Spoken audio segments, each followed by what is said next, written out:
안녕하세요. 정경자입니다. 나는 나의 20살을 가장 존중한다. 이하영 작가님의 책을 낭독하겠습니다. 토네이도 출판사에서 출간되었습니다. 페이지 55페이지. 사는 게 재미없고 우울할 때. 나도 20대 초반에 매우 우울한 시간을 보냈다. 혼자 고시원에서 재수 생활을 했다. 점심 먹을 돈이 없어서 저녁 과외를 할 때까지 굶었다. 간식으로 내어주시는 샌드위치를 먹고 수업을 마쳤다. 과외를 마치고 나오면 식당에는 불고기와 제철 나무들이 맛깔스럽게 차려져 있었다. 그 따스함과 맛난 향을 뒤로한 채 고시원으로 돌아왔다. 나는 지금 무얼 하고 있나? 과연 이 선택이 옳은가?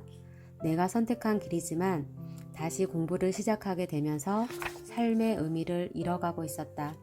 배는 고팠고 돈은 없었으며 들어갈 집도 없었다. 세상에 덩그러니 버려진 기분이었다. 의과대학에 입학해서는 누구보다 열심히 살았다. 장학금이 없으면 학교 생활이 불가능했다. 대학을 졸업하고 서울에 있는 삼성 서울병원에서 인턴과 레지던트를 했다. 그 병원 연봉이 가장 높았기 때문이다. 전문의를 따고 울산에서 공중보건의사를 했고 군 복무를 마치고 1년간 페이닥터를 했다. 그리고 개원을 했다. 당시 나에게 개원 비용을 빌려줄 사람은 아무도 없었다. 1금융권, 2금융권, 3금융권만이 돈을 융통해 주었다. 35년간 그 누구보다 열심히 그리고 처절하게 살아온 나에게 10억이라는 빚이 생겼다. 내가 빌린 돈이었지만 뭔가 잘못된 느낌이 들었다. 택시를 타고 마포대교 앞으로 내렸다. 기사님이 총각 혹시 나쁜 생각하는 거 아니지? 라고 말씀하셨다. 아니에요. 라는 대답과 함께 택시에서 내려 처음으로 마포대교를 걸었다. 다리 아래 한강을 내다보았다. 망하면 여기 다시 오겠지. 미리 한번 볼까? 7월의 마지막 날, 나의 생일을 4일 앞둔 밤이었다. 한여름밤의 마포대교였지만 그 서늘함의 비수는 내 몸을 움츠리게 했다. 세상의 시험대에 홀로 서 있는 기분이었다. 누구나 살면서 위기의 순간이 온다. 시련과 역경을 겪지 않는 사람은 없다. 늘 행복하세요 라고 말하지만 늘 행복한 사람은 없다. 행복이 있으면 불행이 있고 기쁨이 있으면 슬픔이 있다. 즐거움이 있으면 두려움이 있고 성공이 있으면 실패도 있다. 너무나 뻔한 이야기다. 하지만 그 뻔함을 받아들이지 못하고 있다. 우리는 늘 즐겁고 행복하고 싶다. 기쁨을 만끽한 채 성공만을 추구하고 싶다. 하지만 그게 잘 안 되는 게 문제다. 그렇다면 내가 그 문제의 답을 알려주겠다. 나는 이걸 깨닫는데 28년이 걸렸다. 답은 이거다. 사는 게 즐거워지면 삶의 모든 문제가 해결된다. 너무 허무한가? 그런데 사실이다. 사는 게 즐거우면 기쁨도 즐겁고 슬픔도 즐겁다. 성공도 즐겁고 실패도 즐겁다. 즐거움도 즐겁고 두려움도 즐겁다. 나의 희로애락과 생로병사는 모두 삶 안에 있다. 그런데 그 삶이 즐거우니 모든 것이 즐거운 것이다. 즐거워지기 위해 살면 즐겁게 살지 못한다. 즐거움이 하나의 조건이 된다. 조건은 그것을 충족했을 때만 즐겁게 된다. 즐거움은 조건이 아니다. 즐거움은 본질이다. 즐거움의 삶이 기본값으로 세팅이 될 때 우리는 삶의 모든 드라마를 즐길 수 있다. 당신의 삶에 즐겨보라. 그러면 모든 것이 해결된다. 오롯이 삶을 즐기는 두 가지 방법. 사는 게 즐거워지는 두 가지 방법이 있다. 하나는 부처의 방식이고 다른 하나는 내 방식이다. 인류 역사상 깨달음의 최고 경지에 오르신 분이 있다. 바로 고타마 시타르타 부처다. 그분이 하신 말씀이다. 일체 유의법 여몽환 포영. 세상 모든 만물은 환영이라는 의미다. 세상은 하나의 꿈과 같다고 말했다. 세상은 실제를 가진 것이 아닌 환영과 같은 홀레그램이 펼쳐진 것이다. 비슷한 이야기를 한 또 다른 사람이 있다. 바로 테슬라 CEO 일론 머스크다. 세상이 시뮬레이션이 아닐 확률은 10억 분의 1이다. 세상이 진짜 현실일 가능성은 거의 없다는 이야기다. 이 세상은 실체가 없다고 역설하고 있다. 인류 역사상 깨달음의 최고 경지에 오른 사람과 세계에서 가장 많은 부를 이룬 사람이 같은 이야기를 하고 있다. 세상은 실체가 없으며 세상은 환영과 같은 것이다. 세상은 홀로그램의 한 장면이며 인생은 그 홀로그램이 합쳐진 한 편의 영화다. 삶이라는 스크린이 펼쳐지고 있는 100년짜리 영화가 우리 인생이다. 나는 어릴 때 롤러코스터를 타지 않았다. 꼭대기에서 떨어질 때의 그 느낌을 견딜 수가 없었다. 내 몸에서 장기 하나가 떨어져 나가는 기분이었다. 성인이 된 지금은 별 생각 없이 탄다. 몇 번 타보니 그 느낌이 전해주는 쾌감이 있다. 그 공포를 즐기게 되었다. 왜 그럴까? 롤러코스터가 롤러코스터임을 알기 때문이다. 이 사실을 알면 롤러코스터가 주는 공포를 즐길 수 있다. 인생도 마찬가지다. 인생이 한 편의 영화임을 알면 영화가 주는 고통과 시련을 즐길 수 있다. 어차피 영화인데 영화 속 장면에 불과한 공포를 걱정할 필요가 없다. 영화는 그런 위기 장면이 있어야 한다. 오히려 자주 등장해야 재미있는 영화다. 죽을 뻔한 위기를 헤쳐나와야 더 재미있고 흥미진진하다. 우리 인생도 똑같다. 인생의 고통과 괴로운 장면이 있어야 행복하고 즐거운 결말을 맞이할 수 있다. 영화는 즐거움만 있는 게 아니다. 그런 영화는 성공할 수 없다. 쾌락과 즐거움만 있는 것은 영화가 아니다. 그건 포르노다. 인생은 포르노가 아니다. 인생은 포르노가 아닌 영화라는 사실을 꼭 기억하자. 인생이 영화임을 알면 그것이 주는 불안과 두려움을 즐길 수 있다. 우리가 슬픈 장면에서 눈물을 흘리는 이유 중 하나다.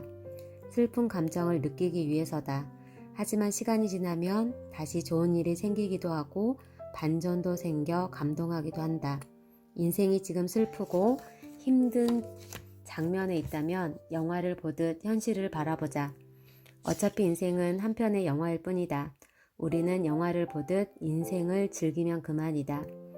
우리는 영화 속에서 힘들게 살아가는 주인공이 아니다. 느긋하게 팝콘을 먹으며 인생 영화를 즐기는 관객이다. 주인공인 영화가 아니라 관객으로 보는 영화가 나의 인생이다. 이 진리를 깨달은 순간 사는 게 즐겁고 자유로워질 것이다. 이 깨달음이 어렵고 미신적인 것 같다면 또 다른 방식이 있다. 내 방식이다. 그냥 오늘의 당연함에 감사하면 된다. 그러면 사는 게 즐거워진다. 눈앞에 있는 세상에 감사해보라. 눈이 안 보이는 사람에게는 기적 같은 일이다.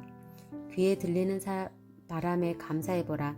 귀가 들리지 않는 그 누군가에게는 기적과도 같은 일이다. 누군가와 통화하고 카톡하고 문자 메시지를 보낼 수 있는 스마트폰에 감사해보라. 너무나 당연한 일상이라 감사의 이유를 모를 것이다. 하지만 20살의 나에게는 상상할 수 없었던 당연함이다. 부모님과의 식사에 감사하라. 나는 어머니와의 한 끼 식사를 몇백억을 내서라도 하고 싶은 마음이다. 나에게는 기적과도 같은 일이다. 오늘의 당연함은 누군가에게 기적 같은 일이고 과거의 당신이 상상하지 못할 일이다. 그리고 미래의 당신에게도 꿈과 같은 일이 될 것이다. 오늘은 70살의 내가 그토록 원하는 48살의 하루이기 때문이다. 그 당연함에 감사해보라. 지금 주변을 둘러보자.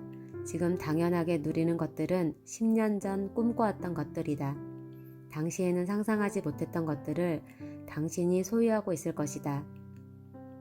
그 미래가 현실이 된 지금 오늘의 당연함을 사랑하고 감사해보자. 그러면 사는 게 즐거워진다. 10년 뒤 지금 꾸는 꿈이 이루어진다면 어떤 기분이 들까?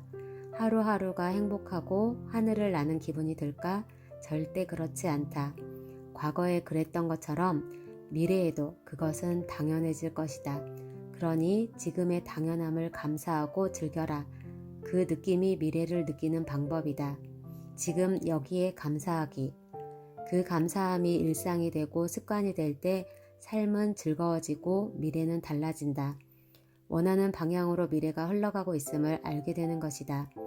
미래를 생생하게 느끼고 그 느낌을 기억할 때 미래는 이미 그렇게 존재하게 된다. 나는 지금까지 이렇게 살아왔고 앞으로도 그렇게 살 것이다. 지금까지 잘 살아왔으면 어제와 똑같이 살면 된다. 하지만 어제와 다르게 살고 싶다면 당연함에 감사하는 마음을 갖자. 사는 게 즐거워지고 영화를 보듯 삶을 즐기게 된다. 그리고 어느새 람보르기니를 타는 부처가 되어 있을 것이다. 내게 너무 큰 사람이라서 그래. 내가 6살 때 어머니는 이혼했다. 술과 폭언에 시달리던 어머니는 나를 데리고 나와 작은 월세방에 살림을 차렸다. 내 기억 속 그 방은 창고 같은 느낌이었다. 벽지는 뜯겨 있었고 시멘트가 그 사이로 보였다. 그 작은 구멍으로 개미들이 들락거렸다. 벽지에는 곰팡이가 들어찼고 천장에서는 쥐소리가 났다. 날파리와 바퀴벌레는 공생하는 사이였다. 집에는 늘 곰팡이와 시멘트가 섞인 쿰쿰한 냄새가 났다. 우리는 그곳에서 생명을 이어갔다. 제일 불편한 건 자는 공간이었다. 좁은 방에 살림살이가 꾸려지다 보니 잠을 잘 공간이 부족했다. 어머니와 붙어서 새우잠을 잘 공간밖에 없었다. 그곳에서 잠을 자다 보니 아침에 기지개를 켤 수 없었다. 마치 독방에 갇힌 죄인처럼 아침을 맞이했다. 시간이 지날수록 내 키는 점점 커갔고 방은 더 좁아졌다. 이제 기지개는커녕 발가락이 장롱에 부딪히는 일이 많아졌다. 일어서다가 식탁 머리에 머리를 세게 부딪힌 날 나는 어머니에게 성질을 냈다. 엄마, 집이 너무 좁다.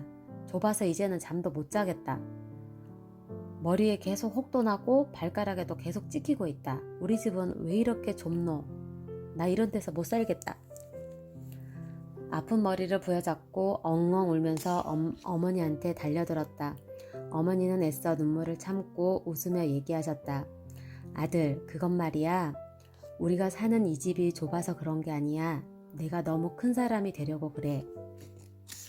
요즘도 문득 그때가 떠오른다. 늘 나에게 힘을 주고 사랑을 주신 어머니의 말씀이셨다. 큰 사람은 당시 나의 무의식에 각인된 가장 강력한 단어였다. 평생을 함께하는 내 무의식의 관념이었다. 나는 큰 사람이다. 어린 시절 각인된 관념은 잘 바뀌지 않는다. 너무 단단히 박혀 자리에서 물러나지 않는다. 고정관념의 특징이다. 그 고정관념을 어머니는 위대한 문장으로 자리잡게 했다. 무의식의 변화는 가난에 찌들었던 내 마음을 풍요롭게 채워주었다. 어린 시절 식당에는 라면과 물밥, 김치만 있었지만 그래도 나는 마음에 여유가 있었다. 지금은 이렇게 가난하지만 나이가 들면 불고기와 꽃게탕을 먹는 인생이 펼쳐질 것이라는 예감했다.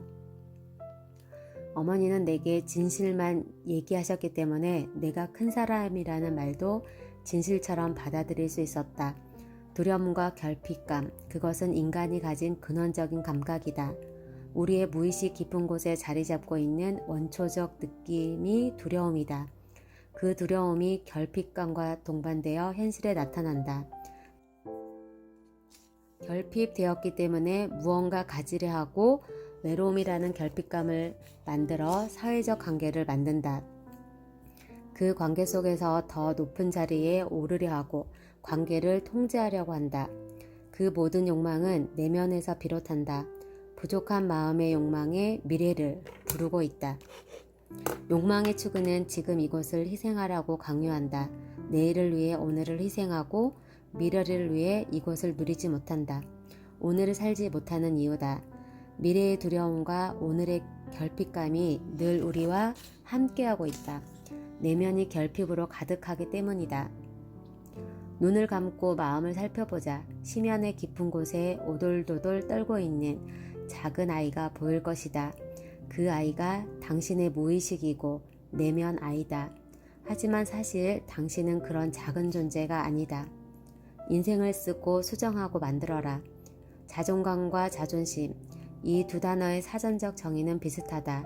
자존감은 스스로 품위를 지키고 자기를 존중하는 마음이고, 자존심은 남에게 굽히지 아니하고 자신의 품위를 스스로 지키는 마음이다. 어감과 뉘앙스는 비슷하다. 자신의 품위를 지키는 과정이 자존감과 자존심이다. 다만 여기에 결정적 차이가 있다. 자존감은 스스로가 지키는 마음이고, 자존심은 남으로부터 지키는 마음이다. 자신이 지키는 자신의 존재감이 자존감이고, 타인에게 비치는 자신의 존재감이 자존심이다. 그래서 자존감은 높은 것이고 자존심은 센 것이 되는 것이다. 자존심이 강한 사람은 그 강함을 지키려 한다. 그 자존심이 자신을 지켜줄 것 같다.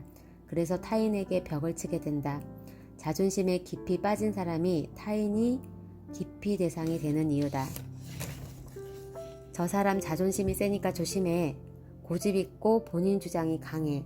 너 잘못하면 상처 입어. 가까이 가지 마. 사람들은 그들을 멀리한다. 강하고 센 듯 보여도 자존심에 상처받을 때 유리처럼 쉽게 부서지는 그들이다.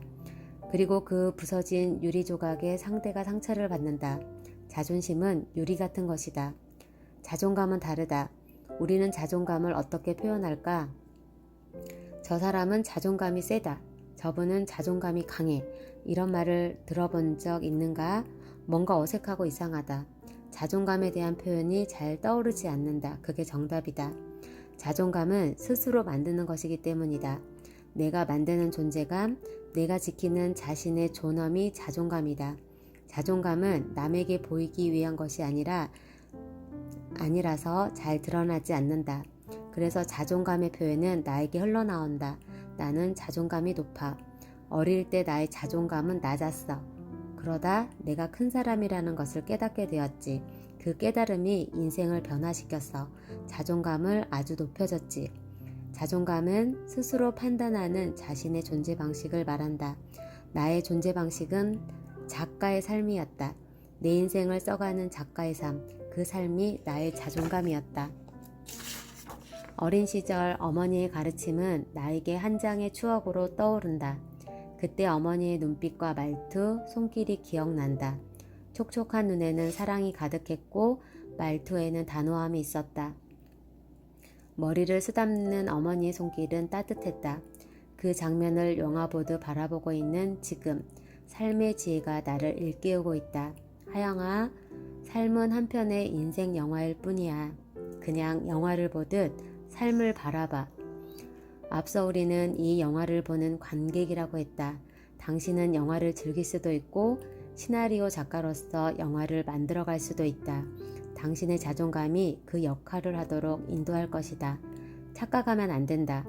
망상에 빠지는 순간 영화 밖, 작가가 아닌 영화 속 등장인물이 된다. 영화 속의 주연, 조연, 단역, 엑스트라가 되어버린다.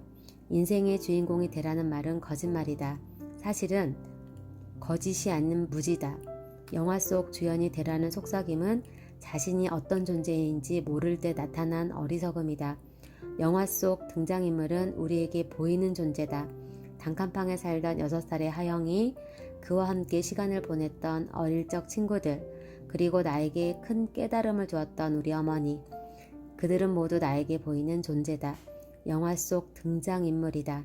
나는 그들을 바라보면서 한 편의 영화를 보고 있다. 그리고 그 위치에서 인생 시나리오를 쓰고 있다. 세상을 볼 때가 아니라 세상을 보고 있는 나를 바라볼 때 인생을 수정할 수 있다. 아무리 멋진 영화 속 주인공이라도 그들은 영화를 바꾸지 못한다. 리셋은 작가의 몫이다. 영화 미션 임파서블의 톰 크루즈는 목숨을 걸고 미션을 완수하지만 그 미션을 만드는 것은 그가 아니다.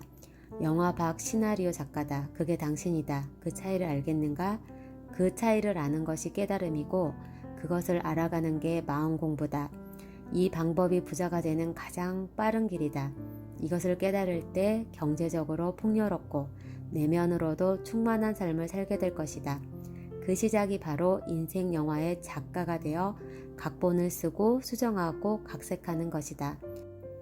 램프의 요정 지니는 램프가 아닌 우리의 마음에 있다. 그게 자존감이다. 자존감. 그 위대한 단어가 빛을 발하는 순간이다. 내 안의 자존이 세상을 밝히고 인생을 밝힌다. 그래서 자존감은 거울이다. 내 내면을 비추는 거울이며 그 내면이 내 세상을 만들고 있다. 누구보다 빛나고 있을 당신의 그 자존감을 응원한다. 알고 있는가? 당신도 이미 큰 사람이다. 감사합니다. 오늘은 여기까지 낭독하겠습니다.